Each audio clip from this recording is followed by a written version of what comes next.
The bliss of the abyss, it's here now. So it was this painful thing every night of ripping off sellotape. So you're hairless by like show 5. Yeah, and of having to have other people colour in parts. Will you get my upper thigh, darling?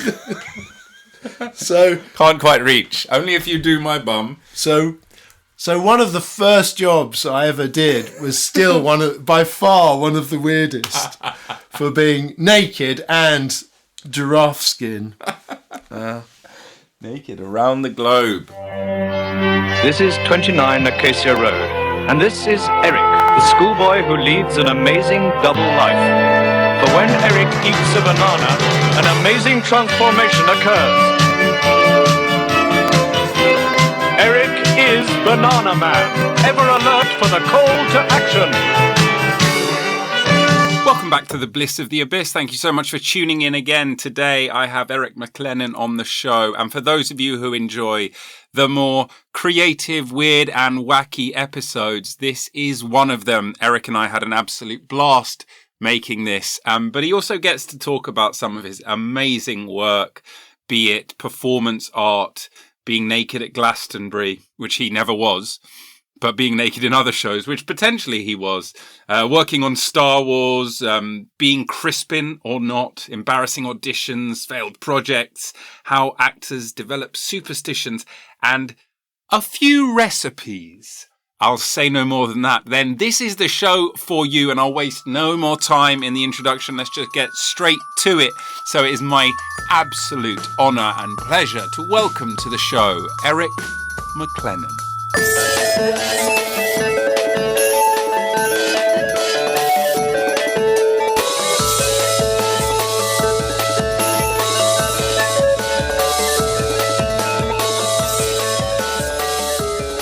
Many thanks for your letter detailing your 10th anniversary celebrity cookbook. I have to admit... We don't want that. Don't we just want the recipe? Go for it. Which one are you going to do? Flora Hurd or Philip Neville? Maybe the mix of the two.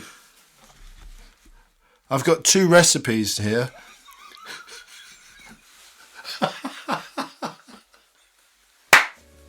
That's the clap.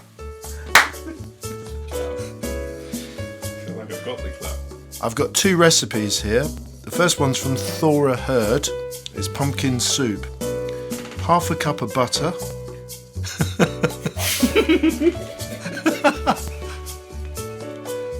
Robert's just spat his tea out. 1 onion finely chopped. 1 teaspoon ground cumin.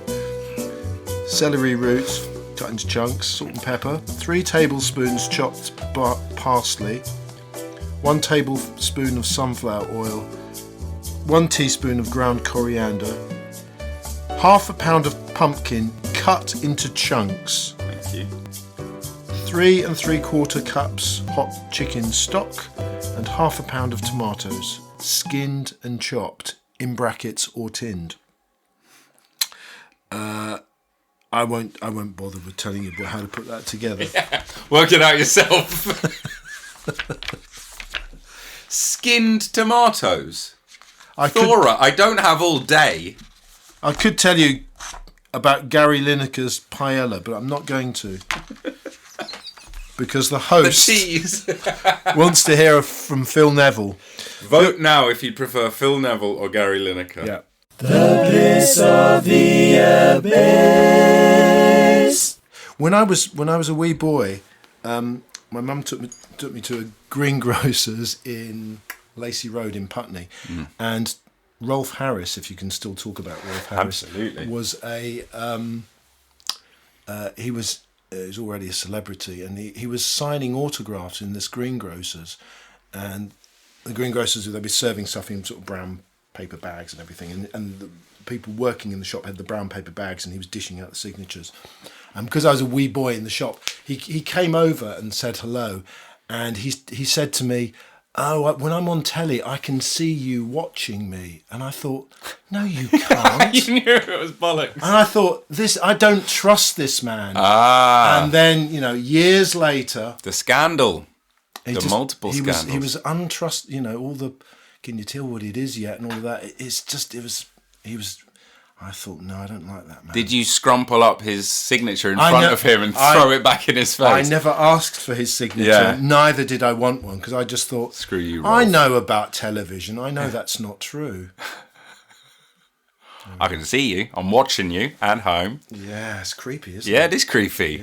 Yeah. Wow. Any other creeps that you've rumbled ahead of their time? No, and I've led a sheltered life, thankfully. Well, welcome to the show. It's already recording. Oh my God. Oh no! I thought this was a sound check. It was a sound check that just carried on. That's great. Well, it's an absolute pleasure to be here, and thank you for the homemade soup. Oh yeah, my pleasure. Well, thank you for employing me. I was a cameraman this afternoon for a piece I will call Eric MacLennan, The Runner. The Runner, yes. No, it's great to. If I don't get hired for my acting skills, it's for my running. Or it's for my laughing off camera. No, your cinematography was fantastic. We can thank the good folks at Apple for that.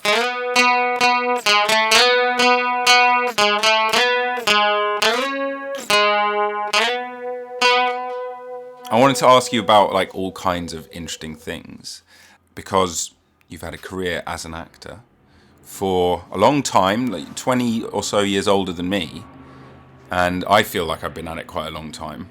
How do you stay in the game for that long? How do you not lose your mind? Wow. How do you stay active? How do you stay busy when work's dried up or when it's too much? Or yeah, that's a really good question. I think to some extent it gets easier as you get older. I've often found that theatre people are quite loyal, and if you're nice to work, if you get on with people, that people like to have you back. I remember the playwright Patrick Marber saying, "Just staying in the game is success." I thought he described that really interestingly. That we look at. It's easy to look at other people and think, "Oh, people are doing well," and of course you have ups and downs throughout. But actually staying with it, if you have a passion for it, and I do, I think that is success. I love that.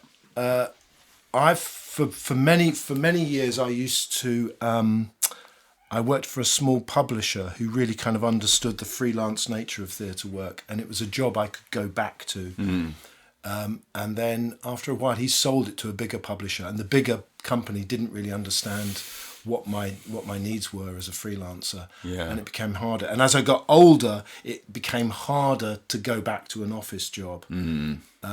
And around that time, I then started seeing small commissions that you could apply for to do kind of socially engaged projects, what used to be called community work, community theatre.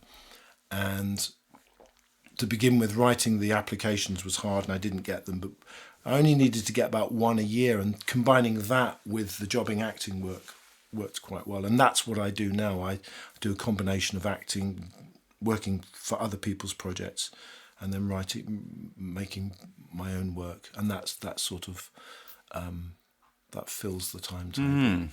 And where did you get the ideas for your own work from? Is it just, do you do research, or is it stuff that you encounter in life that inspires you? A combination, perhaps. Yeah, it's there are things that inspire me, and so there are things that I've read that I think, oh, this could be a piece of theatre, and it might be 10 or 20 years before I do something with it. And then the other thing is that a commission is often quite specific. They're asking for a specific thing, and you put a lot of work into an application to get that. And in answering that question, you're narrowing the focus of the work. You're starting to have an idea of something, and it might fail the first time, but then 6 months later there might be a different project, and you've distilled that initial idea that failed into something else, and then that becomes the piece of work. So, I mean, one of the things that I was very proud of, there's a small funding body called Applause that support work that plays in rural outdoor spaces, often kind of village fetes and things. Yes. That might not be able to afford to book a professional company to do a performance. And they combined in 1 year of funding with the Turner Contemporary, and in that year that it was hosting the Turner Prize. And the commission was asking for a piece of theatre, outdoor theatre, that would inspire people or lead them to go and visit an art gallery. And I thought, well, the only way people will want to go and visit an art gallery is if they're going to see their own work.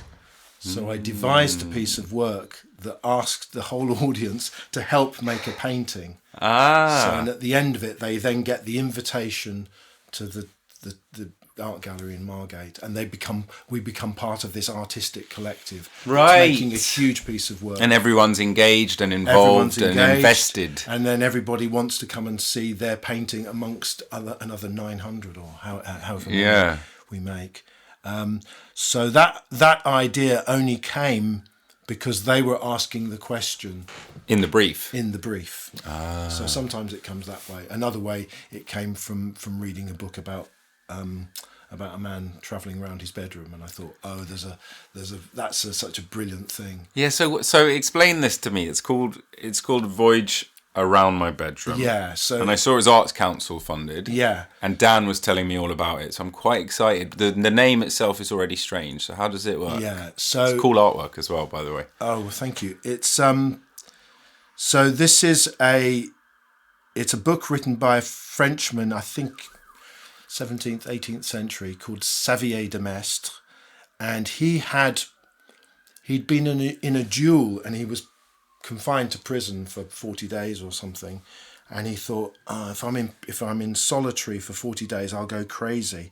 And then he thought, no, I can make journeys of the mind. I can still travel, and so he's written two books. One is a journey around my bedroom, and then there's a nocturnal journey around my bedroom, and he sets off from the bed and he goes to the windowsill. But in setting off from the bed, he gets diverted and distracted. He thinks, the bed is one of the great scenes of life. It's where you're born. It's probably where you were conceived. Mm-hmm. It's where you'll die. And so everything leads him on to something else. And the book, I sort of thought, it's comic, but it's not as funny as you'd expect it to be. So I could always see that it had more potential for comedy, for playfulness. But also, it has a beautiful underlying philosophy, which is about seeing adventure and beauty in everyday journeys. So with the Xavier de Maistre philosophy, you stroll along to the newsagents and your eyes are open as if you were on holiday in Florence, for example. Right. You're seeing adventure and beauty in the everyday life. So with this piece, we got commissioned by Glastonbury to make it. So we're part of the Glastonbury Festival. So you got to go to the festival. We got to go to the festival. We have to talk about that as well. And we were lucky that the weather was good. But the piece exists as an installation, so you can see it from afar. It's a big glass box, 3 by 3 meter, with a simple bed in the middle. And so people then see someone get invited into this box, and two people, one person wearing pajamas, the performer, is guiding them around this bedroom. And when you go into the glass box and you shut the door, interestingly, you don't feel self-conscious like we are now. You just have a conversation. So the person is totally at ease. It's just because of the closing of the door, it just creates a space. Yeah, it's just you two. It's a different sound, and you're not bothered. And maybe 3 or 4 meters away outside, people are staring outside and watching this piece of theatre. So it's doing two things at once. We hadn't realised when we were making it that it would have this effect, but it did. But then what people don't know is that part of the performance is beforehand we do a kind of spoof training. So you do exercises before going on the journey, and you ask them questions like, have they been to the loo and stuff like this. And then you set off on the journey. When you get inside the room, I then ask the person to see it as their own room, and I ask them to visualize from where the bed is, where the window would be, where the door would be. And then I ask them questions about their own room. So I get them to try and see their own world in a new way. And people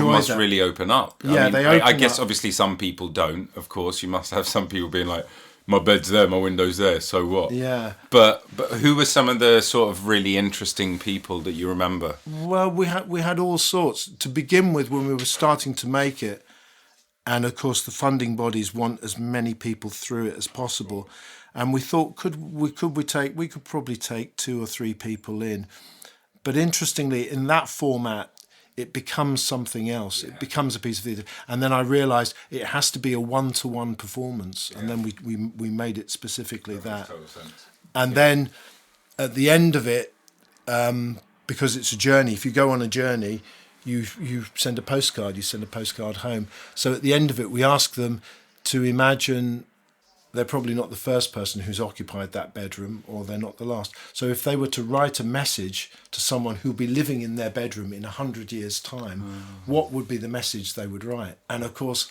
it's kind of wonderful. You hear so much of people wanting goodness, wanting nice things for the rest of the world. Everybody writes a beautiful message to a person they will never see in the future. And during a festival, we stick these up on the inside of the box, of the glass box, so they can these postcards can be read from outside. And it fills up as you go. It fills up as we go. Which is lovely.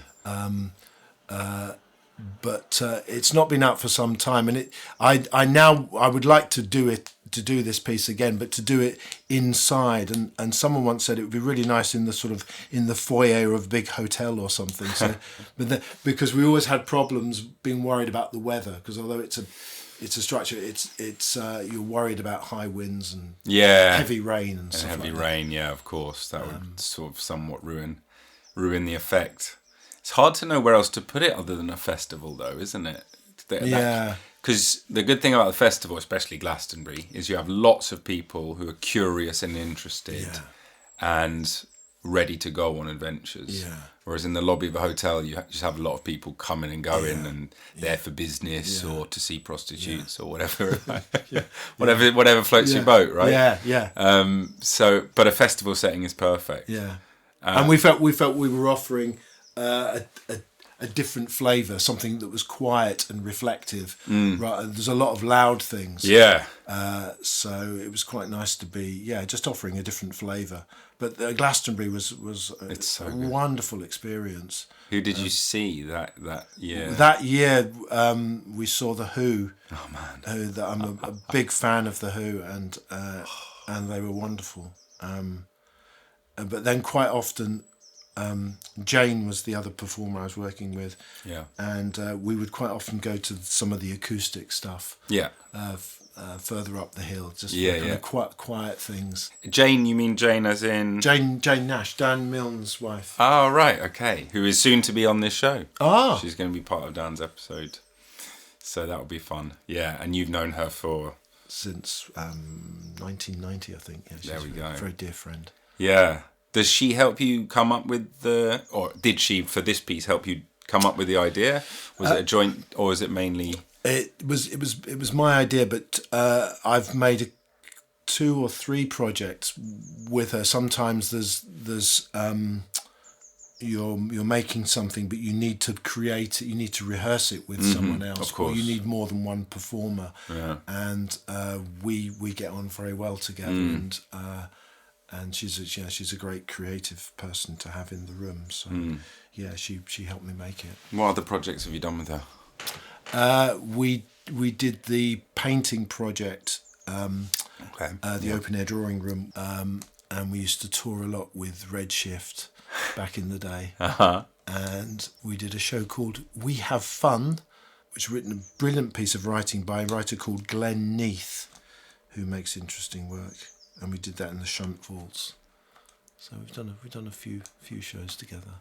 What's the weirdest show you've ever been in? I get the feeling that you must have been in some strange ones, because I know you identify as a performance artist, and I actually did an MA in theatre and performance studies in Sheffield, where you know, and there was a lot of stuff about forced entertainment and that crowd, which I'm sure actually you'd be aware of, and so I did some of that work as well, and some guerrilla theatre and stuff like that. What are some of the strange ones that you've been involved in? I think possibly, it'd probably be Tip-Top Condition with Lumiere and Son. The Lumiere and Son. Well, you know of Lumiere and Son, do you? You're too young, surely. Well, I've heard that there's a story about young ladies auditioning for a part, and a young man turning up to audition. Oh, well, yes, yeah. So I studied theatre at Warwick, and in the early '80s saw Lumiere and Son do Circus Lumiere, and I saw lots of their other shows after that. And when I started making theatre, I mean, at the time, a lot of people had, maybe ambitions to work for the RSC or the National or whatever. Yeah. I thought the only company or the best company would be Lumiere and Son, but they were sort of like rock stars. It was a far away thing. It was an unlikely possibility. But as a company, they would sometimes do residencies, and they would work at East 15 and put on, help to make student work. They're probably artists in residence or something like that. And a friend of mine had recently graduated from East 15. Carolyn was her name, and she had an audition for Lumiere and Son, and I thought, to begin with, she was really sheepish. She didn't want to tell me because she knew I adored this company. Right, and you'd be sort of crestfallen because you want the opportunity. And she said, I mean, I think they're great, but I think, I know you'd love to have this audition. And I wasn't sure whether to tell you. And I said, oh, it would be great. And then I said, can I see your invitation? And back in those days, it would be a letter. Kind of photocopied letter, but be handwritten Carolyn. And then there was 2 workshops, one in the morning, one in the afternoon, and there was a circle round the afternoon for her audition. And I said, could I ask to borrow this letter and photocopy it? And she looked at me and I said, look, I won't reveal that I've got the photocopy from you, and I'll circle the morning. And, so I photocopied it. I put a thing over Carolyn, wrote Eric, and I went along to their place, which is on Silverthorne Road in Battersea, where they had workshops and they did amazing work with computers way before anyone else. Their work was funny. They had a brilliant eccentric writer called David Gale, brilliant director called Hilary Westlake, and great performers. There's one particular, an Australian guy called Trevor Stewart, and I went along to the audition, and I sat in the waiting room, and you're waiting there, and gradually other people arrive, and everyone looks nervous, and everyone stares at the floor, and then everyone sizes up, who else is in for the audition. Be a workshop audition, 2 or 3 hours, 10 till 1 and 2 till 5, and people start arriving, and then there's half a dozen people there, and I start noticing that actually everyone else is a woman in their early 20s. And then eventually someone comes out of the office and they look, and then they go back in and they go back out again.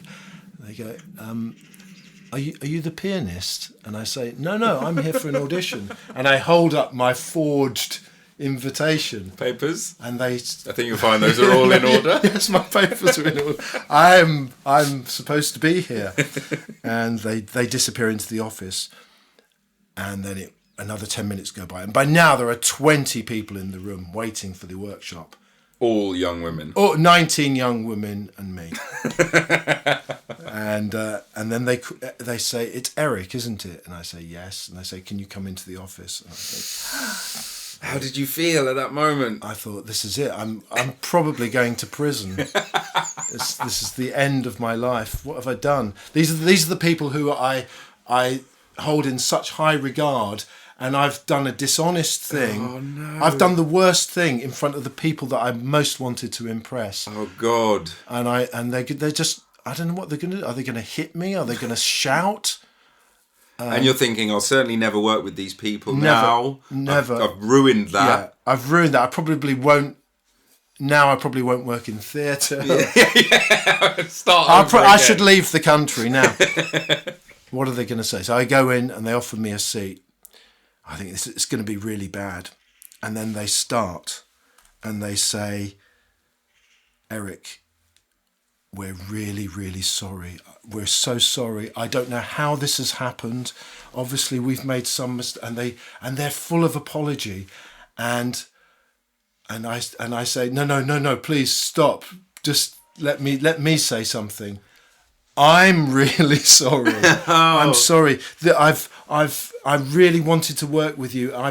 So I knew you were auditioning, and so I've put my name on this from. You forged it. I forged it because, and they said, look, we're doing a show. It's just about women, and that, you know, if there's something else, of course we'll invite you, and it's left at that. So the disaster is sort of averted. And then a few weeks later, a friend whose kind of views about theatre I really respected said, he was also a fan of the company. He said, have you seen Tip Top Condition? And I said, no. And he said, in my opinion, that's the best show that Lumiere have ever done.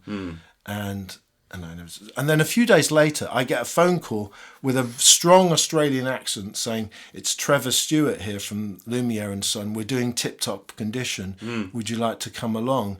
And I'm on the brink of saying, Phil, stop messing about. But I let it go on. And I realise it actually is this Australian guy, not my friend winding me up. And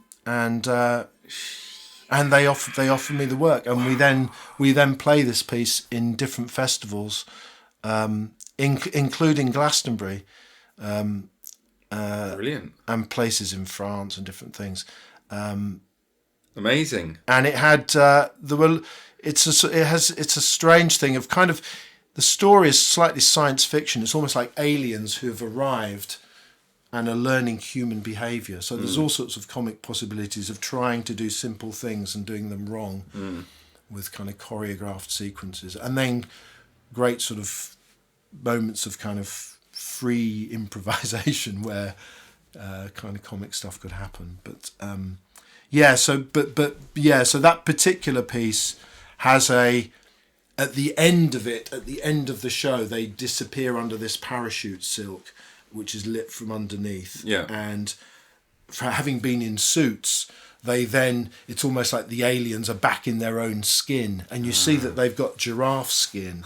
So there's a point where, and it's a company of maybe 10 men, have all got this giraffe print skin. Yeah.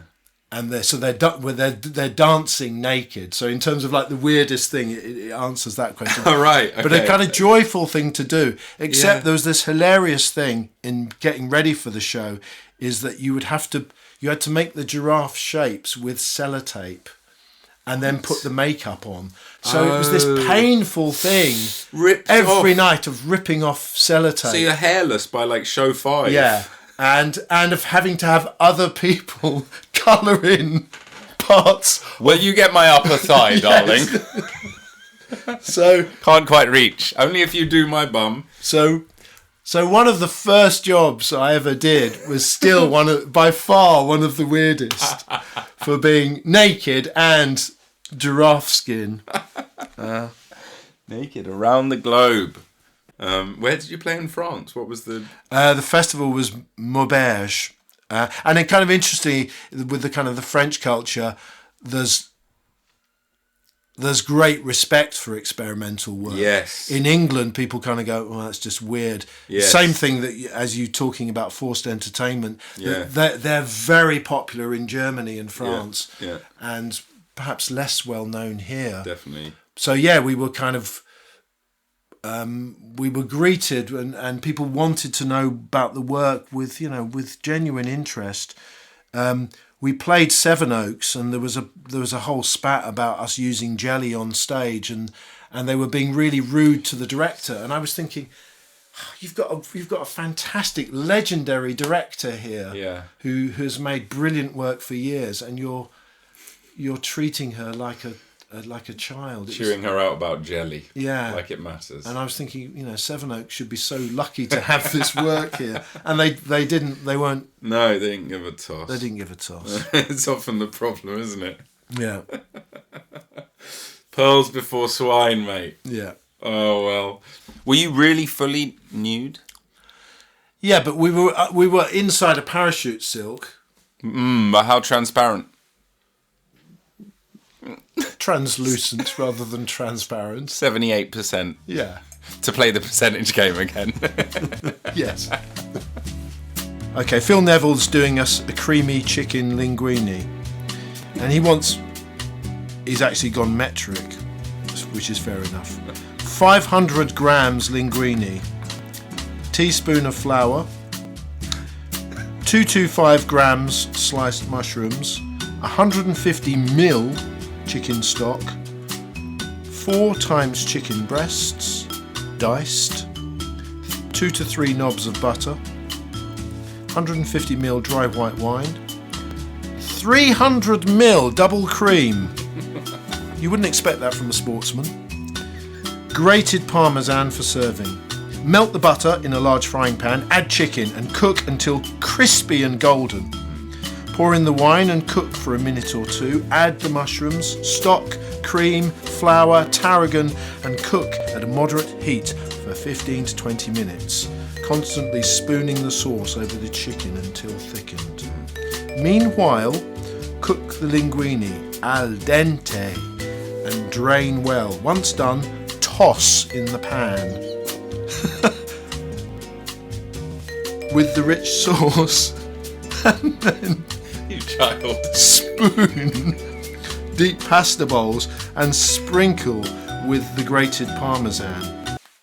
Serve with hot, crusty baguettes. Delicious.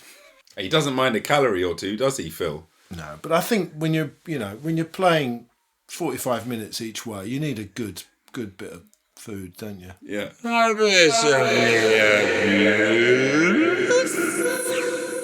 Have you always done for those listening? At the beginning of the show, we'll have a huddle, a team huddle. The show we're in, The Passenger. Oh yes, yeah. We'll have a team huddle. Yeah. It's really nice. Yeah. But you've got some catchphrases, and if you don't say them, I feel like we're not going to have a good show. Such as, Oh yes. let the ball do the work. Yes. What a fucking team. Yes. What a fucking team. Let the rabbit. Let the dog see the rabbit. Let the dog see the rabbit. Have you always done this before a show, or is this something that has just come up now? I usually do something. I'm very concerned. I always want to make sure that the team is good. So although I like having fun and having a laugh, it's very important to me that everybody feels keyed in and ready and you know, in a good frame of mind. So I do it for fun, but also there's a serious side to it. And the football thing is kind of I remember years ago doing workshops with a friend, and we would have a debrief at the end of it, and we would talk about how it went. And we often used football analogies. Thank you.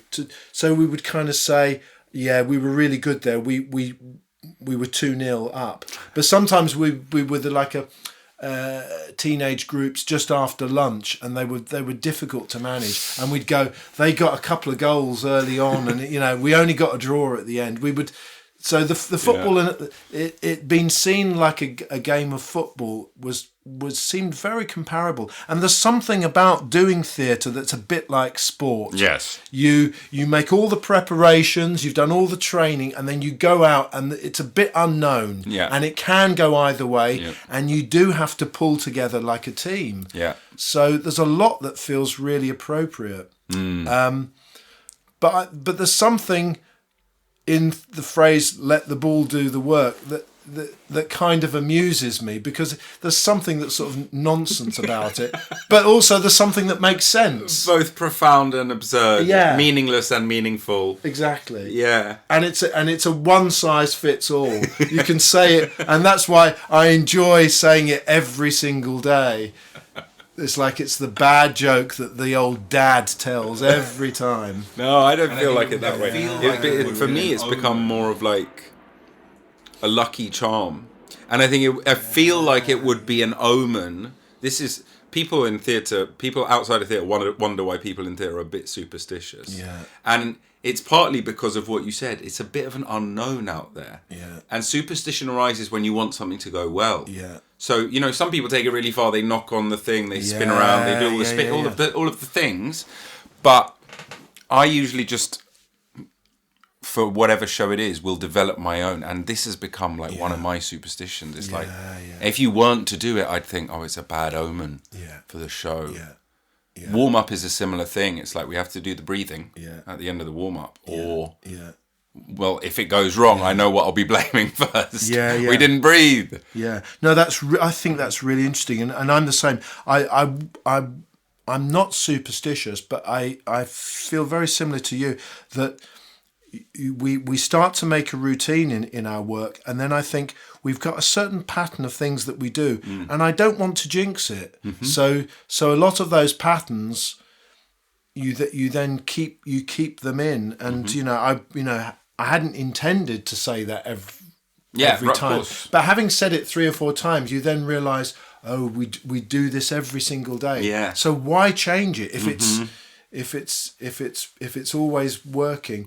And in different shows, different people have those things. So a friend of mine has a lovely phrase that he often says, which I really enjoy, and this is his one.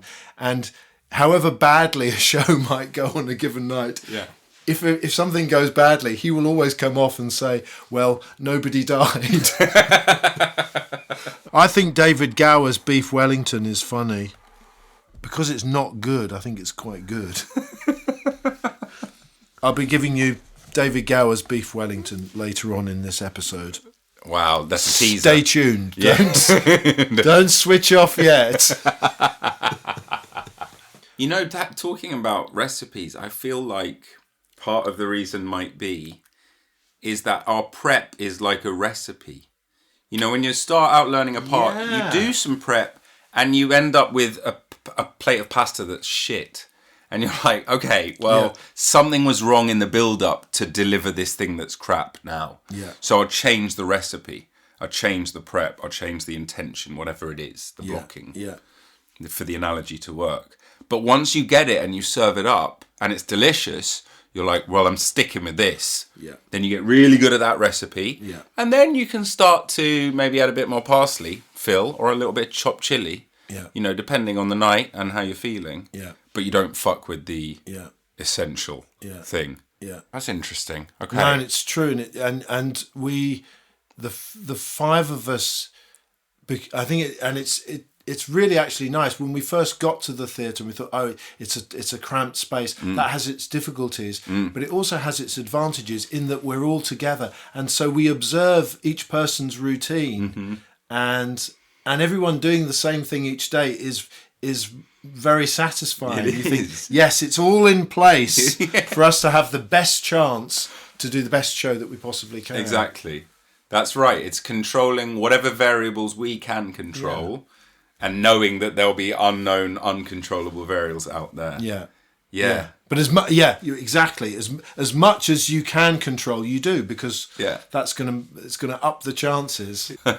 Yeah. It's a funny old thing. I wanted to ask you about more of your work, because you've done lots of interesting things. I feel like we've spoken about performance art type things quite a lot. Yeah. So maybe we'll come back to them, but maybe we'll talk more about like Hollywood stuff. Okay. Because when friends of mine found out that I was in this show with you, The Passenger, at the Finborough, sold out, buy your tickets, look for returns. Hot ticket. Yeah, hot ticket. They said, oh my God, Eric MacLennan. And I went, yeah, you know Eric? And they went, he was in Star Wars. Of course I know Eric. Because he's a really big fan. And people who are big fans of this work, it really matters to them. Yeah. So, for those nerds, who I love, and I'm a nerd, can you give us any inside info? What was your role? What was it like filming? Who did you meet? Any kind of interesting things that they can take away? It was a very, very exciting experience, because it was everything has to be embargoed. So even nobody ever, in the making of it, nobody speaks about Rogue One. It had a code name. The code name was Los Alamos. So any emails that you got, anything about the production, if you were being picked up by a driver, it was to go to Los Alamos. And cool. So you kind of feel like a so it's all undercover it's very, espionage, very cloak and dagger. Yeah. You never got sent the sides before filming anything. So you would get out to the set, and they would be available there at 7 a.m. You'd have to sign to see them, and you'd have to give them back. So when you were in makeup, you'd be spending the whole morning learning a scene with all these difficult things to pronounce, and then you'd get on set at 1 o'clock, and they'd go, "Oh no, that's changed." And they'd have rewritten it slightly, so it was just slightly different and really hard to remember. So that made it thrilling and exciting. The sets were magnificent, and there would be maybe 100, 200 extras on set. So when you'd be filming something, there'd feel a lot of pressure to get it right. When you would come out of the trailer, you'd have to wear a black cloak over your costume, because there were reports of people in light aircrafts flying over the set to try and photograph the costumes in advance, so they could leak them to the press. Yeah. So all of the success of these big films is to do with the release date and people not seeing stuff in advance. So they really kept everything very, very secret.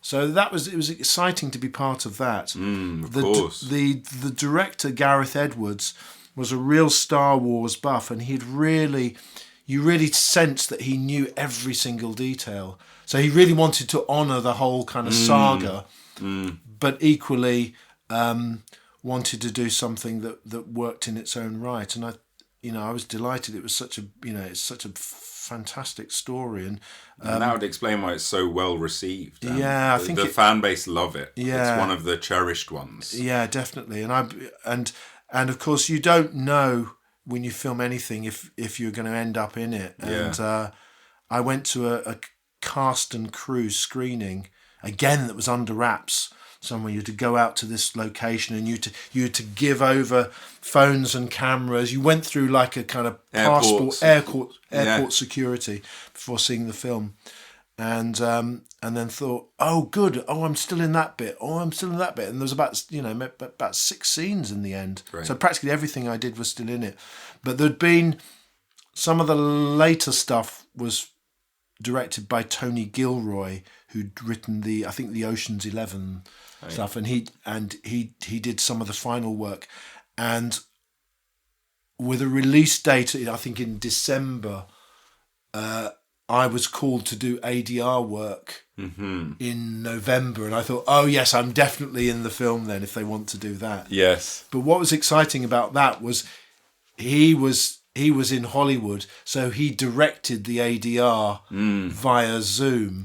So it felt to be in Soho in a recording studio, redoing some of the scenes with the director on the other side of the planet. That felt quite glamorous. Yeah. And then I suppose the other thing that I hadn't really realised, what a community of fans exist, but I probably get a letter once a month from someone somewhere in the world, and often they'll write me a really beautiful letter talking about maybe they've grown up and their parents were fans of the films, and now they're watching the films with their children, and people then they'll have taken time to print up really nice stills from the film and ask for things to be signed. So it's always a pleasure to receive those letters. Have you ever gone to or been tempted to go to a Comic-Con type event? No, I haven't. But there was someone who was of that world who paid me for my time to sign a series of posters, and he FedExed all the stuff over to me. It came in a huge tube, and I started taking the posters out, and one of the posters would be as big as this rug here. Right. It was a huge poster, and it already had maybe 100 signatures on it, and there were a few post-it notes saying where I should sign on these different posters. And so these were like these kind of treasured objects that had been going round over a period of years, that they're gradually building up this signatures on this collection of and you just have to add to it. You have to roll it back up and you send put it on. paperweights and you lean across this poster, trying carefully not to damage it. Of course.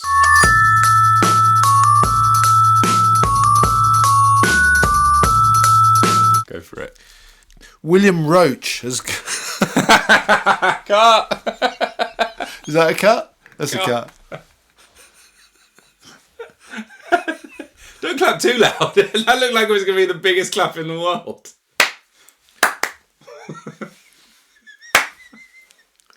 William Roach has got a recipe for us. Lemon ice cream. I don't know if that's a recipe, but anyway, I'll carry it.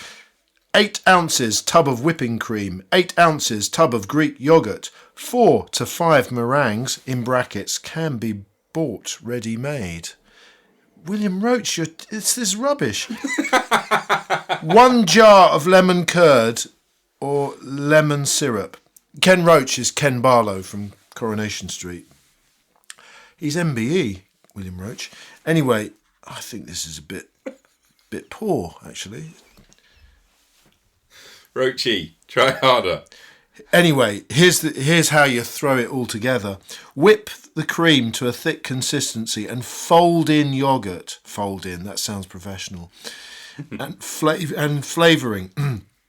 Any flavouring can be substituted, e.g. strawberry syrup or maple are very nice. Break in meringues and beat them well, preferably with an electric blender, as you don't want any lumps. And you're a lazy git. Then freeze.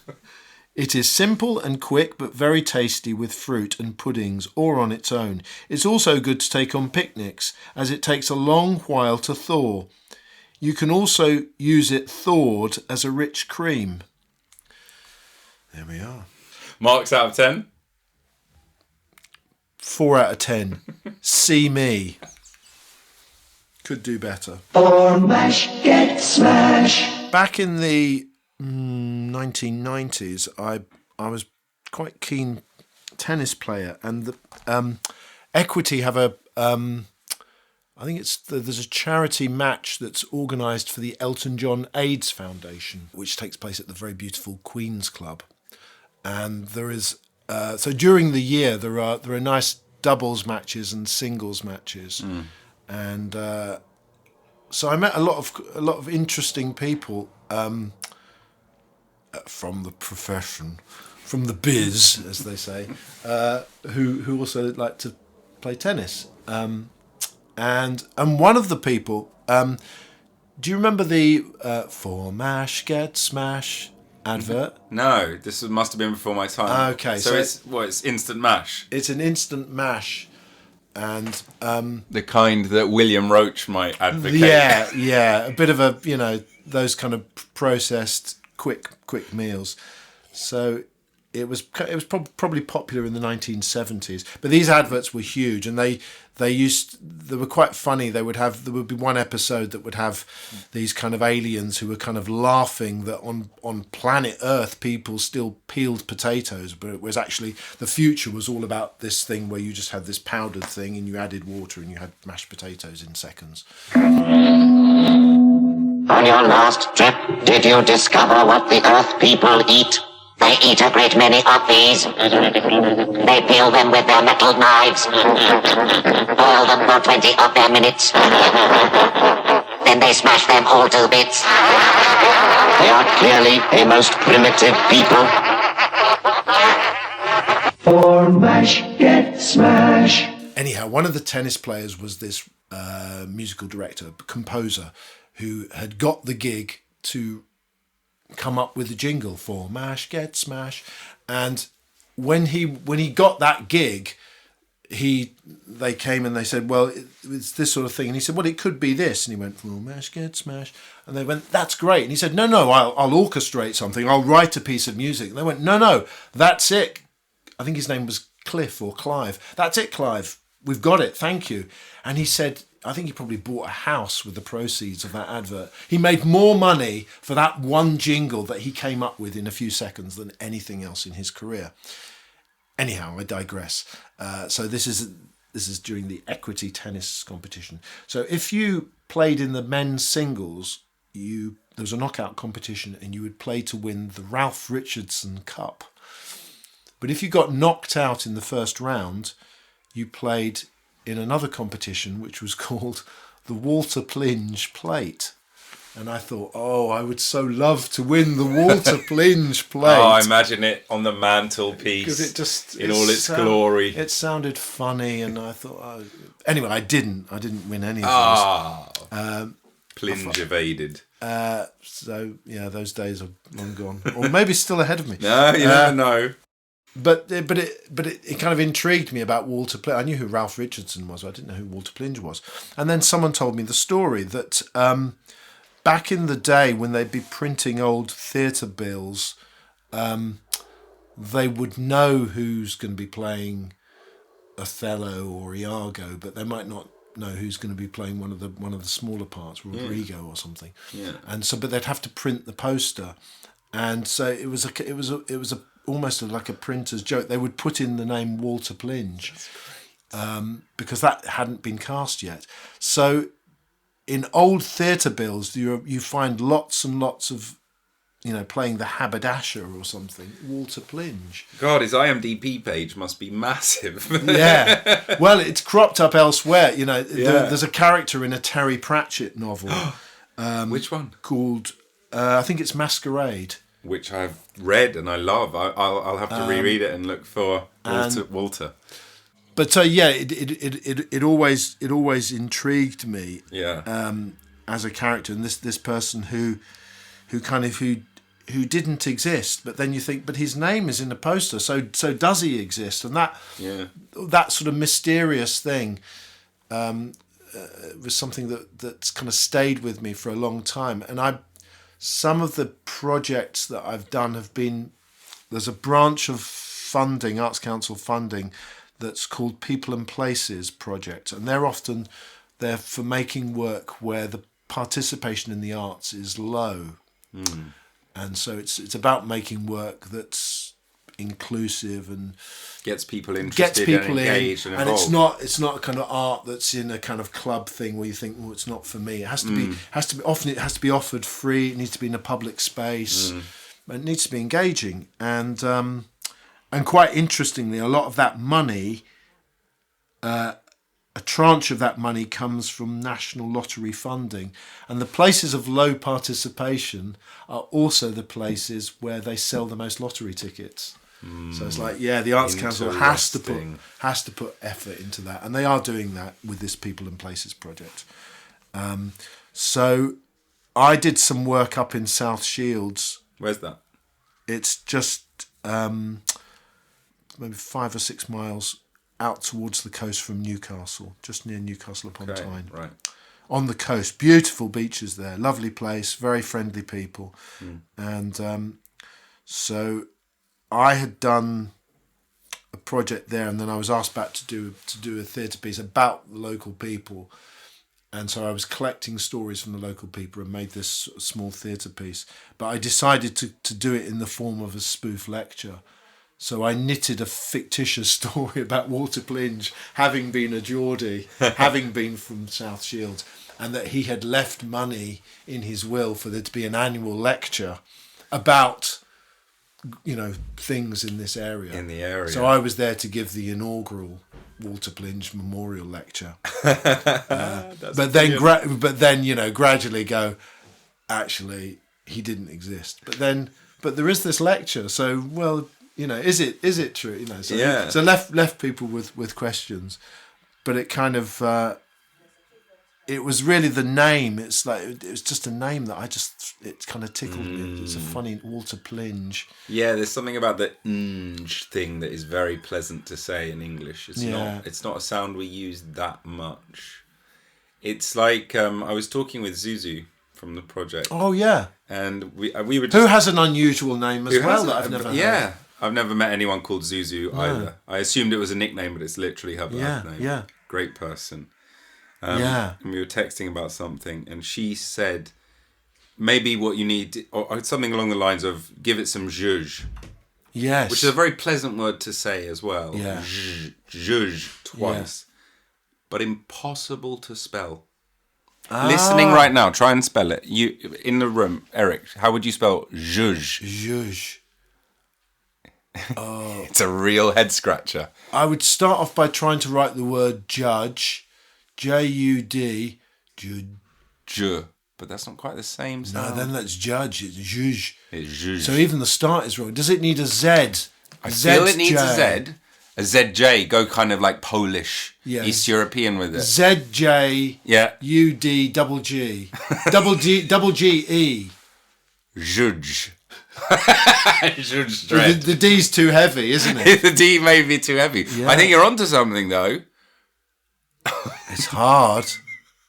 I think she spelt it like Joojoo, so not that, but it was something. Oh yeah, Zhuzh. yeah. It was something enough to give me the idea of it, but not quite capture the sound of it. Yeah, Zhuzh, because it's used in treasure. That's got zh. Treasure.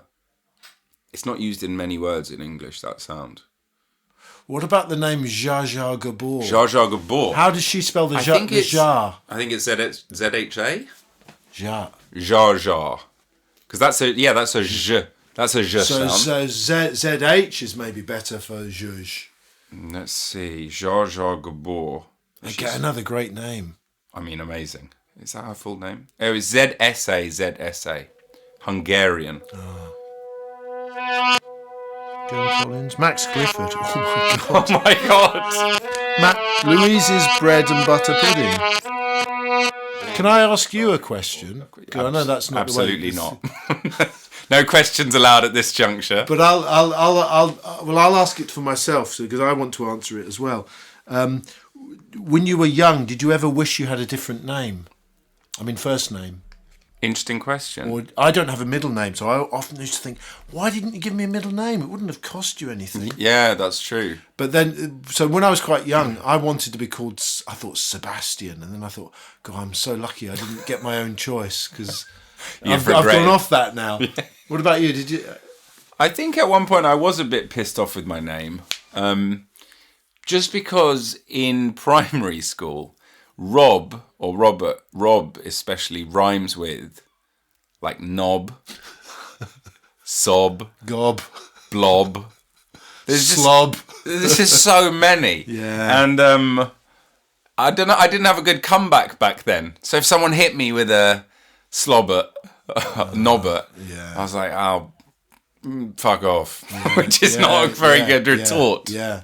So I think that did annoy me, and some of my friends to this day will still call me something like that because they know from back in the day. And now you're Roberts. You've been Robert since we've met. So. I am, yeah. So in most professional situations, I use the full name. Yeah. But friends and family, it's Rob. You can call me Rob, but not when we're at work, Eric. I've been told. No, that's great. No, but because I've met you as Robert, I see you as Robert, and I'm not someone that takes the liberty to shorten names. Some people do, but I don't deviate from that if that's how I'm introduced to someone. Well, and your name doesn't really particularly lend itself to shortening, does it? You'd be surprised though. Ezra. There's about 2 or 3 people in the world that call me Ez. I really like Ez, but Ez is cool. I've people that Jane, who we were speaking about earlier, she calls me Ez. But at school it was L. All right, L. All right, L. And it's like, why do you need to short Eric? And in Scotland sometimes Eek, which is odd as well. But yeah. What made you think of this? I don't know. I've got it. I might have told you this already. In life rather than in the world of podcast. When I first started getting interested in theatre, it's kind of completely by accident. What was I doing? I was doing A levels at a sixth form college, and they went, well, you've got to do another O level, and I started doing an OA level, and then it became theatre studies. And by the time I took it on, it was a very good teacher, Jeremy Siddle, and it was my favourite A level. And so then applying to university, I was applying for drama courses and ended up going to Warwick, which I really liked. But one of the places I went for an interview and audition was Hull University. It was a practical course, and we had a workshop audition for the university. Have I told you the story? And we had to do various kind of games and exercises, and I was thinking, all right, we've got to do acting and all of this. And so there was one point we're doing this thing with a thing, and you had to do stuff with names, and I thought, okay, well, I'll try and do something interesting and funny. One of those icebreaker games where you learn people's names, kind of thing. Probably. Yeah. So then it got to my turn, and I said, for no particular reason except that I thought I might get a laugh with it, I introduced myself as Crispin. And Crispin, Sebastian, I'm seeing a theme. Or was it Cuthbert? It might have been. It was one of the two. And as soon as I did it, I then saw people sitting in the stalls of the theatre, the academic faculty, flipping through papers. And I thought, oh no, they're looking for Crispin. They're looking for Cuthbert. And they're all kind of lost. And bollocks. But everyone in the rest of the group had sniggered. There's some wanker called Crispin. And then, about half an hour later, towards the end of it, they went, "Excuse me," and they said, "You there? You're not called Crispin, are you?" And I went, "No." And everybody turned at me, going, "You tosser." And I thought, right, I'm not going to Hull. Hull 1, Crispin 0. Yeah, there we are. Blew it. Yeah, well, but sometimes it's great. Sometimes when you get it was like if you either nail an audition or you blow it in the first few seconds. Yeah, it's a skill being able to just walk away and be like, well, never mind. Blew that one. Life goes on. Absolutely. Yeah.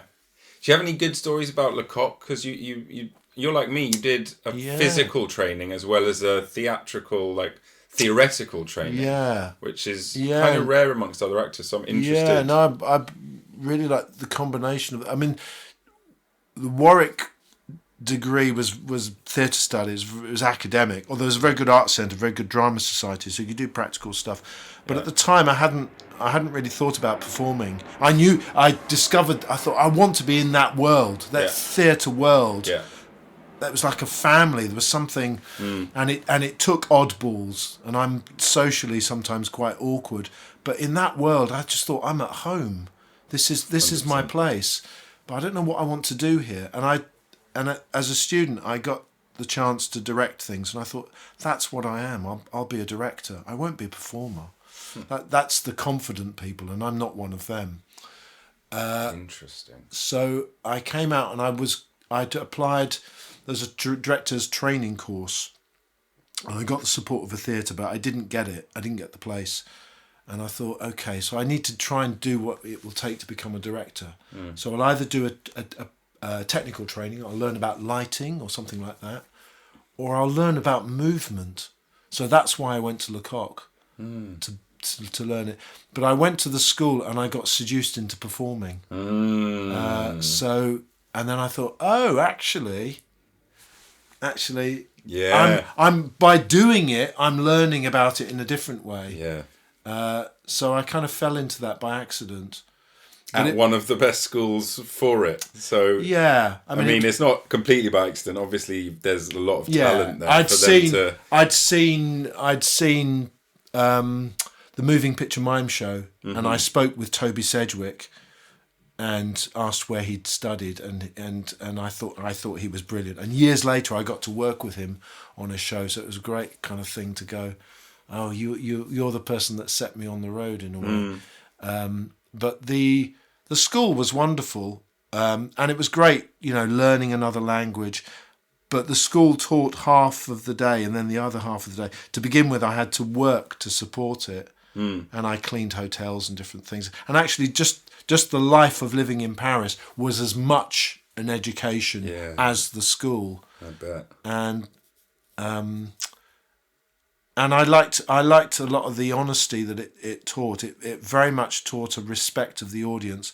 So Lecoq famously, you'd make a piece of work that you'd show to the whole school. You'd work on it with a group all week, and if it wasn't working, he would just stop it. C'est fini, hein? He would just go with raw sensing that this is not working, and it would be humiliating. Of course. So it was a great thing to learn. Actually, the ball could drop at any point. You need to keep the thing alive. That was a great thing to learn. So I really liked that. A lot of the things, for the right reasons, in this country are very nurturing and looking after the performers. And then they get out in the real world and it's not like that. Absolutely. So no, Russia was similar when I did my physical training, and part of my course was in Russia. Oh wow! It's similar. It's Is that it sort of more brutal then? more brutal, more unforgiving, ruthless in its searching for truth, and one way to get to truth is by being rigid, and if the ball drops and the whistle goes, it's over. Like you said, and that's one interesting really thing that I find. Again, like you said, just living in Paris, just living in Moscow. The students would open the school.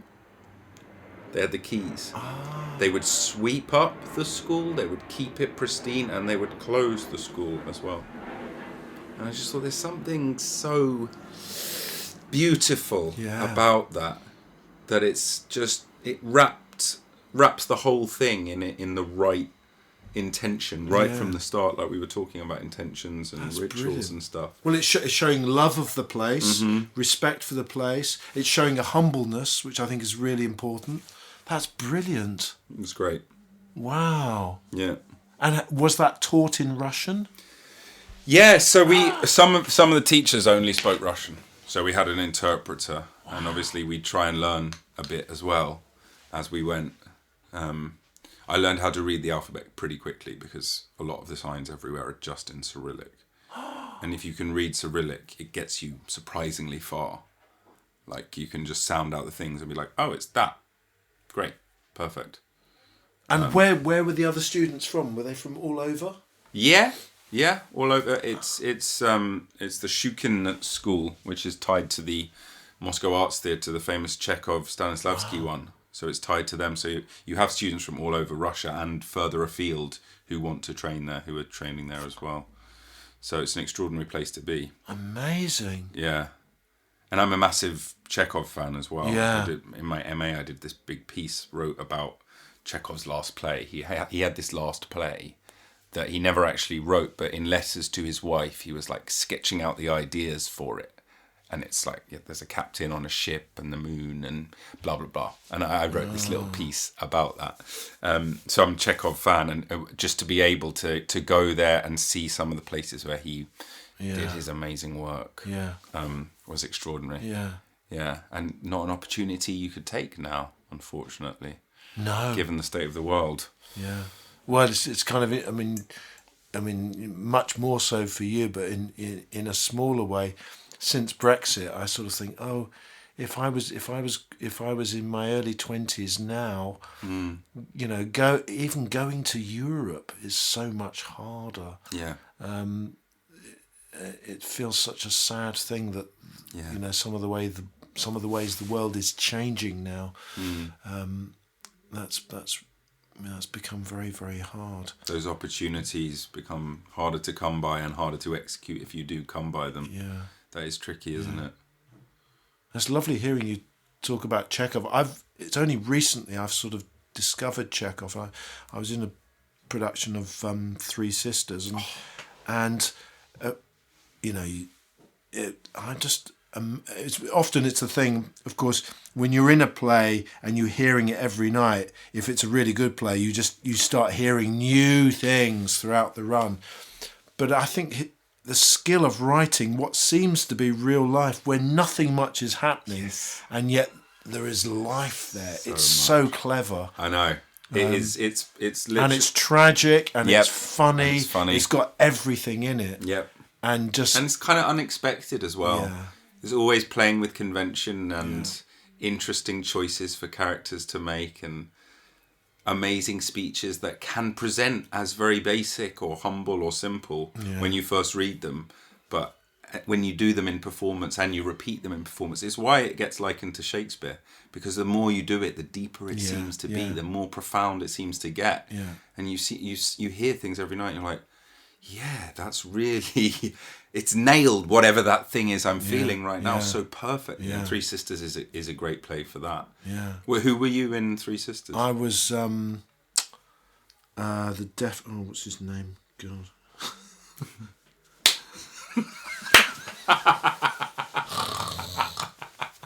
Fucking hell, it's gonna bug me. Hold on, I'll look up.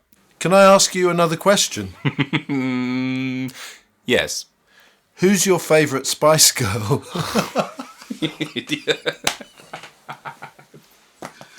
That used to be a thing. I never knew. I could never answer. Ginger was my favourite. Really? Because I was a teenage boy and she was busty. She looked like a bit of a goer. Yeah. I think it was Posh Spice for me. Oh, she was always a bit austere for me. I thought she looked very beautiful. I liked Baby Spice was the most sexy. Baby Spice. Interesting you talk about Baby Spice, because I've got, not that I know her, or do I? Emma Bunton, Baby Spice. I happen to know one of her recipes. Can't say if I've had it. Chocolate crunch. She would put 4 ounces of butter, 2 teaspoons golden syrup, Galaxy chocolate, brackets, lots of it, cornflakes, or Rice Krispies. Okay, mix it up, Emma. Melt the butter and chocolate on a low heat. Add golden syrup. Add cornflakes or Rice Krispies and a handful at a time and stir until the chocolate mixture covers all the cornflakes or Krispies. Place mixture into paper cup cases and put in the fridge. I'll tell you what you want, what you really, really want. That was terrible. Sorry. I apologise. No eating, just put in the fridge. Put in the fridge. Just put in the bin. Cut out the middleman. These are not recipes, are they? They're just... Absolutely not. It's outrageous.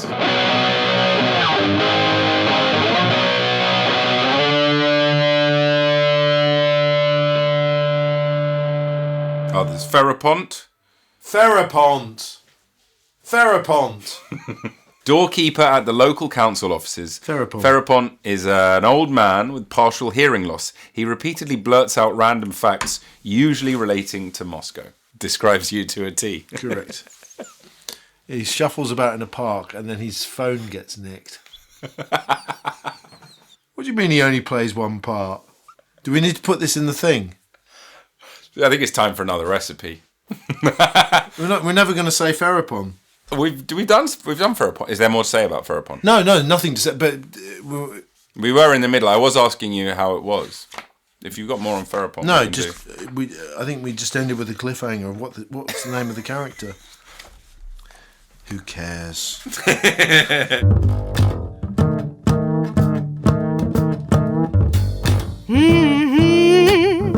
You are listening to Bliss of the Abyss. Ooh, yeah.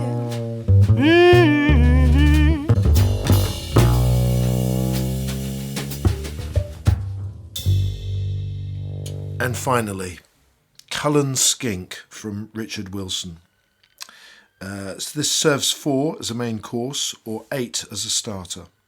Poach about 2 pounds of smoked haddock and a large chopped onion in a little water. When tender, remove the skin and bones from the fish and flake it. Return to the pan, add 1.5 pints of milk and bring to the boil. Then add about half a pound of mashed potato, or more if you want the soup thicker, and stir to a creamy consistency. Cut 2 ounces of butter into small pieces and add to the soup. Season to taste and add a little cream before serving. Best wishes, Richard Wilson. Lovely stuff. I heard a story from Greg Hertzhoff, who used to run the Royal Exchange in Manchester when Richard Wilson had his success with One Foot in the Grave. And the director Greg said, "Oh, it's great. He was a great theatre actor. He really paid his dues. So he was a great jobbing actor. And then I think he got his success quite late in life, right? With that kind of comedy series. That lovely character. That's a great character. Miserable character. Yeah, total misanthrope. Yeah, but really funny. Yeah. With Annette Crosby, I think, was his wife. Yeah. Boy Done Good came good in the end. Yeah.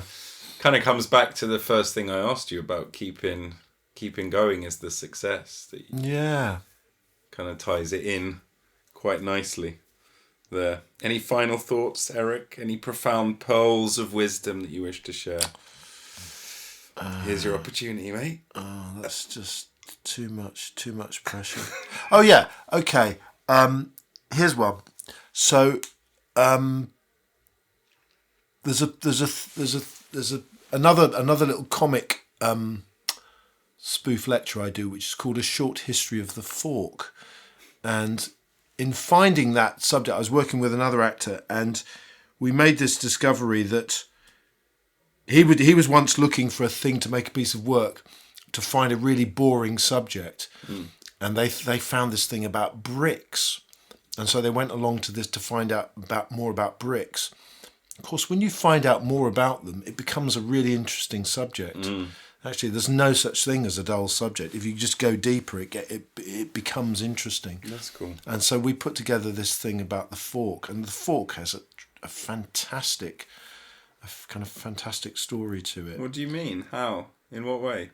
Well, just because its whole kind of evolution is a surprising thing. It's some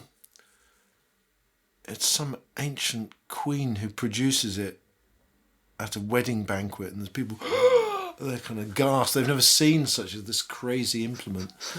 And then there's a whole kind of development of finding, what the ideal number of tines or prongs are. And size. Generally and then you reckoned to be 4, but but you can have those little forks as well for little sort of cornichon or something like that. Yeah. The mini forks, and you have a special fish fork, and So that would be my final thing, is that there's no such thing as a dull subject. That's what I believe. That's brilliant. Well, thank you so much for coming on the show, Eric. Pleasure. This has Wake been up, wonderful. it's over. Thank you, lovely man. And Robert. can I just say, our canal walks will live forever in my heart. Oh, God bless you. Just some of the best times ever. Yeah. Onwards and upwards. Mate, the best times are in the future. Yeah.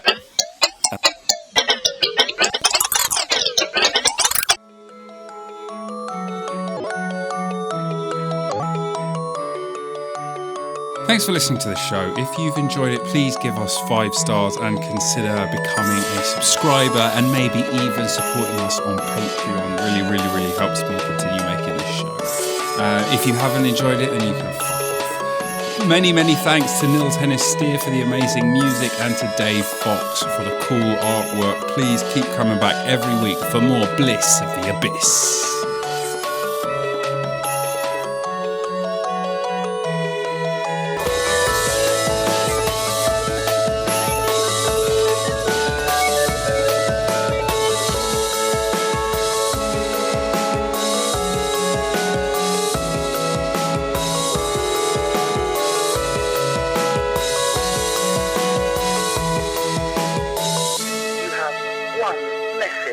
Message 1.